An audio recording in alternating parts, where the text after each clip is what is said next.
Hey guys, it's Ash, and I just recently made it to Legendary Arena last night, and it's been a big goal of mine as a level 8 player, which is the reason I haven't upgraded to level 9, just because I love challenges and challenging myself, and I knew that I could reach Legendary Arena as a level 8 player. So in this video, I'm going to review what I did and how I got there, and give you guys some valuable tips for when you're also pushing to Legendary Arena. So the deck that I used to get to Arena 8 was with one of my Golem Rush decks. This one, with the Musketeer. Musketeer is an excellent combo with the Golem as a range attacker, being shielded by the very high HP of the Golem. Unlike the Wizard, the Musketeer can't really deal splash damage, but she costs cheaper and she does heavy point damage. While we also have the Baby Dragon, who does splash damage to help us against the hordes of low HP troops, as well as Fireball to finish off hordes, and clumped buildings. Fireball is just a very essential card to have in this deck. And then we also have lots of hordes of low HP troops, goblins, spear goblins, low elixir cards to deal with Infernal Towers, Minion Horde, excellent defense against opposing Pekka, Double Prince, Hog Rider, many offensive threats, and of course we have the Elixir Collector to generate more and more Elixir to overwhelm our opponents at the end. So now I'm going to show you guys my recent attacks that got me to Legendary. So looking at my activity log, as you guys can see right here, I was on the roll, won a lot of battles, lost to this level 10 player in a very close match. He had a very annoying combo with the freeze spell, level 5 freeze, level 5 goblin barrel, and as you guys can see, level 8 rare cards. So yeah, it was just very difficult facing against the high level 10 player. And then I was on the roll, won 4 straight battles that got me to Legendary. So let's look at one of them here, beating this player using the popular Double Prince Pekka deck. Very common, and usually don't have a problem against this type of deck, because most players who use this type of deck, they just rush, they just go in with the Double Prince, and they just think that they can just finish you off the bat just because you're a level 8 player. But yeah, here started off with the goblins, and then placed my elixir pump right here. The goblins did weaken his ice wizard. He didn't really, that was a pretty poor placement of the ice wizard. He should have actually placed it behind his tower or next to it. And here I'm going to have his ice wizard lock onto our tower, and then our spear goblins are going to finish it off and deal more damage over there. Now he has a princess right there, so what I did was I did something smart. I threw my fireball onto the princess and the elixir collector at the same time, so gained excellent value here. And now here I waited for his Pekka, and then I sent out my Golem. Remember guys, the Pekka and Golem have the same movement speed, so you want to place your Golem after the Pekka so that you can have the Pekka come to your side of the field, because this way you can have your arena tower. As you guys can see right there, you want your arena tower to help out on defense. So we have the arena tower, goblins taking out the Pekka. On the left side, he made a strong push with the Double Prince, very tough to counter that, but at the same time he also neglected to defend the top right tower, and that allowed us to make a stronger push forward here. Again, he clumped those troops together. Fireball, Princess can be very annoying with her range, so took her out quickly there, and finished off his tower on the top right, and already got a lead, 1-0 lead, but my tower on the bottom left is weakened. Again, poor play on his part, placing an elixir collector right in front of my musketeer. That was a big mistake. Again here, let's see, we're gonna load up on the elixir. We have the collector guarding both of our towers. He's gonna have to go for that weakened tower on the bottom left. So he's gonna send out the Pekka here. I accidentally slipped my Golem down here. I meant to send him after the Pekka. But yeah, here I'm just gonna load up on the elixir, wait for his Pekka, not play reckless, and now he places his prince with the Pekka. So now I'm gonna place my minion horde, expecting arrows right there. Yup. And now I'm free to send out my low HP troops, my spear goblins, since he just used his arrows. Free to do that. And now a bunch of clump troops in this region. I could have fireball, but I'm gonna instead use the minion horde because he doesn't have the arrows. He just recently used it, so that just allowed me to cycle back, use my minion horde on time, especially when I have the elixir collector. Just an awesome card to cycle back a lot of your cards at the end for late game rush attacks like this. So now he has his Pekka combined with the princess, ice wizard. Just gonna send down my goblins now onto the princess, finish off The Ice Wizard Golem's gonna distract the Pekka. Good defense right here, 4 seconds, and he's not gonna be able to get our tower on the bottom left, and we've won. Awesome battle. Now, a big problem a lot of people have when they're trophy pushing is that they tend to go on a big losing streak and just go downhill from there. But one thing I've done to avoid that is basically take a break. Every time I lose a battle, I'm going to take a break and then come back half an hour or an hour later and continue to play. And this way I avoided losing streaks and was able to consistently win enough to make it to Legendary.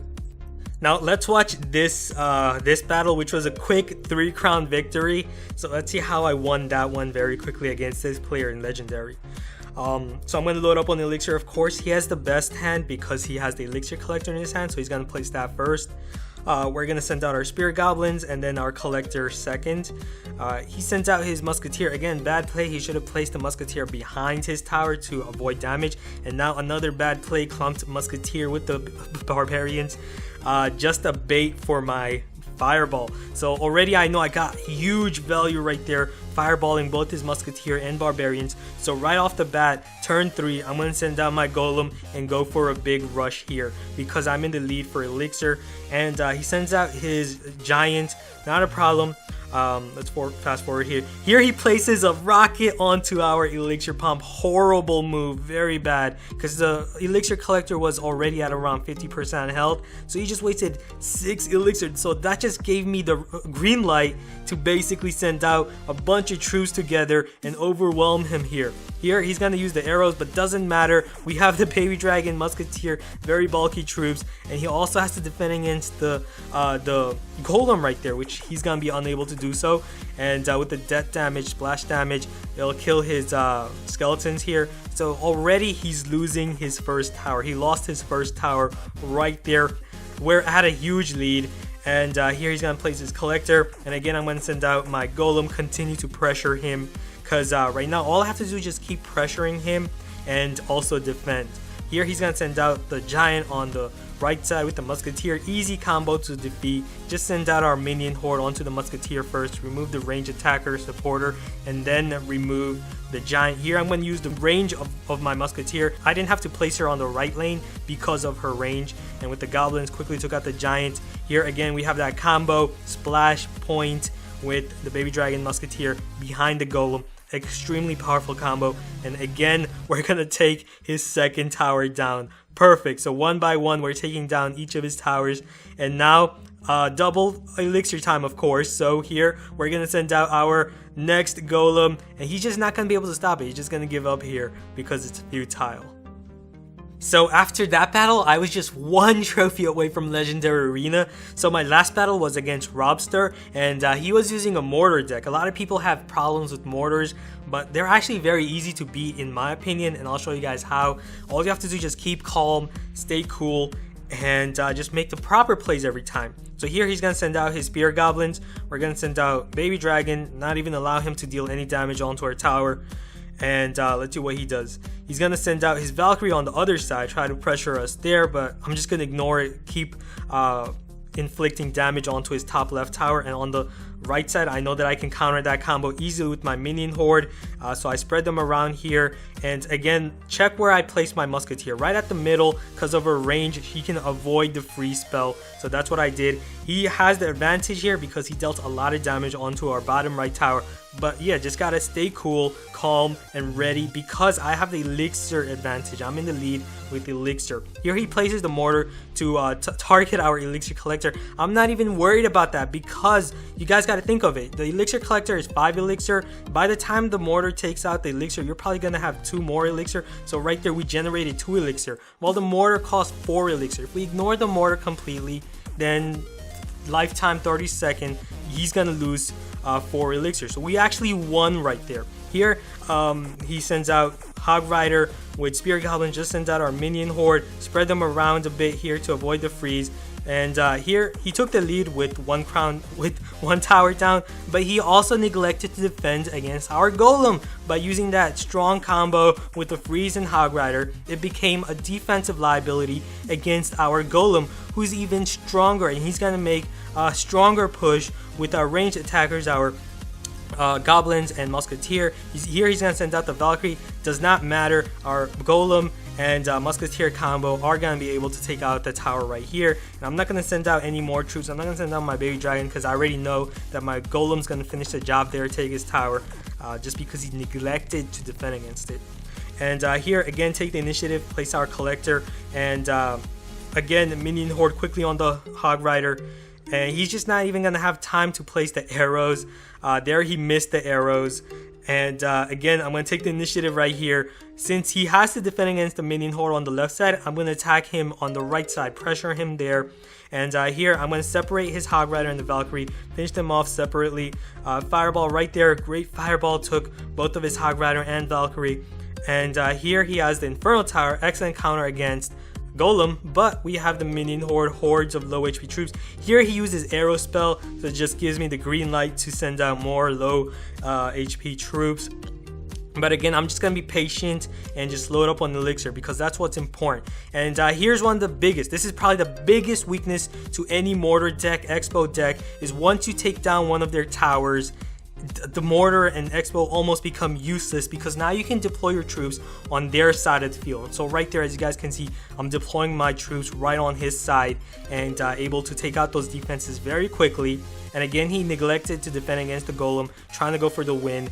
And instead, we're gonna now be able to push back stronger because just have to spread your troops, the musketeer and the troops, avoid the freeze.